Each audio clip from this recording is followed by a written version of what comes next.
Hello बच्चों, स्वागत है आपका अपने भी YouTube channel the score slot में। आज हम 3 नंबर के प्रश्न जो एमपी बोर्ड के फिजिक्स के 12th क्लास में पूछे जाते हैं, जो बहुत ही इम्पोर्टेंट है, वो मैं आपको आज बताने वाला हूं। तो चलिए शुरू करते हैं बिना समय गवाए। इलेक्ट्रोस्टैटिक्स पहला जो क्वेश्चन है ये बहुत ही ज़्यादा इम्पोर्टेंट है। इलेक्ट्रोस्टैटिक्स जो पहला यूनिट है, इसमें से पहला क्वेश्चन है इलेक्ट्रिक फील्ड और इलेक्ट्रिक पोटेंशियल में क्या अंतर है। दूसरा है एक पॉइंट चार्ज के चारों ओर इलेक्ट्रिक फील्ड कैसे वितरित होती है, वर्णन करें। इलेक्ट्रिक डिपोल मोमेंट क्या होता है। चलिए दोस्तों आगे बढ़ते हैं।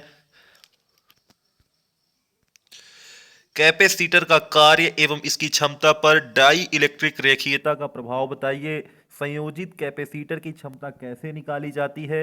इलेक्ट्रिक पोटेंशियल ऊर्जा क्या होती है। गॉस का नियम लिखें तथा व्याख्या करें। ये बार बार परीक्षा में पूछा जाता है दोस्तों, और ये आपसे बन भी जाना चाहिए, क्योंकि मैं अपने वीडियो में पहले भी बता चुका हूं। अगर आप वीडियो नहीं देखे हो तो जाके अभी देख लो। बहुत ही शॉर्ट ट्रिक है, 2 मिनट में आपसे बन जाएगा।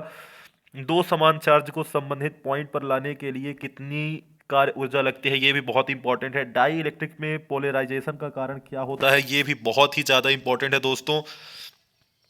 आगे बढ़ते हैं। कैपेसिटर की ऊर्जा भंडारण का सूत्र क्या है, ये भी हमेशा पूछता है। दूसरा लेसन है करंट इलेक्ट्रिसिटी, वहां चलते हैं, उसमें देखते हैं क्या है। ओम के नियम को स्पष्ट करें।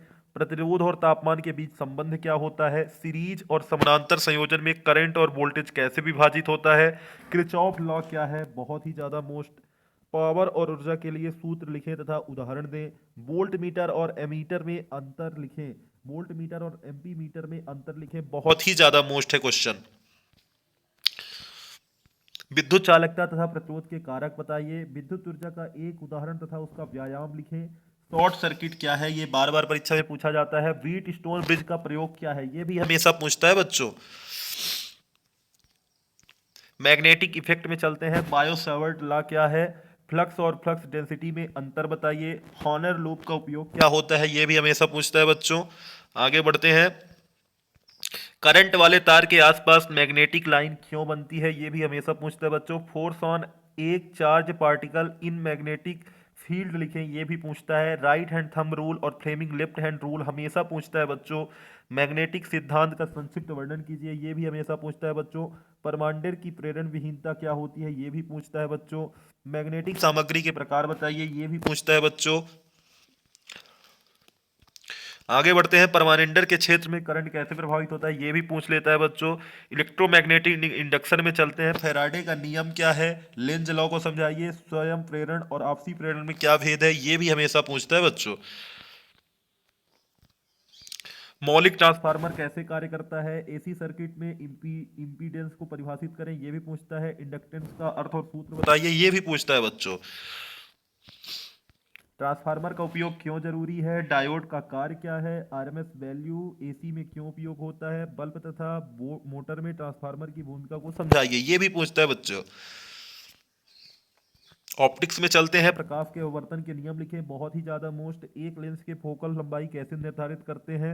यूनियन तथा इंटरफेरेंस पैटर्न से संबंधित प्रश्न करें, ये भी पूछता है। यंग डबल स्लिट एक्सपेरिमेंट के परिणाम लिखे, ये भी पूछता है बच्चों।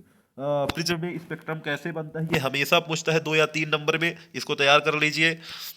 माइक्रोस्कोप का मूल सिद्धांत समझाइए, ये भी हमेशा पूछता है बच्चों। लेंस मापने का प्रयोग कैसे करते हैं, ये भी पूछता है बच्चों। प्रकाश की तरंग प्रकृति के प्रमाण लिखें, ये भी पूछता है बच्चों। डिफ्रैक्शन ग्रेटिंग से संबंधित समस्या हल करें, ये भी पूछता है बच्चों, हमेशा पूछता है। नेचर ऑफ लाइट विभेदन तथा परावर्तन, ये भी पूछता है। तो ये थे बच्चों हमारे टॉप 50 3 नंबर वाले क्वेश्चन, जो एमपी बोर्ड 2026 के लिए अति इंपॉर्टेंट है। आप इसको एक बार सरसरी तौर पर देख लीजिए और इसको पढ़ लीजिए, इससे बाहर कहीं भी नहीं जाएगा। इसको आप अच्छे से तैयार कर लीजिए दोस्तों। अगर वीडियो अच्छा लगा हो तो लाइक कीजिए, शेयर कीजिए और कमेंट करके बताइए कि ऐसे कौन से क्वेश्चन हैं जो रह गए हैं अभी। और चैनल को सब्सक्राइब करें ऐसी और वीडियो देखने के लिए। थैंक यू बच्चों।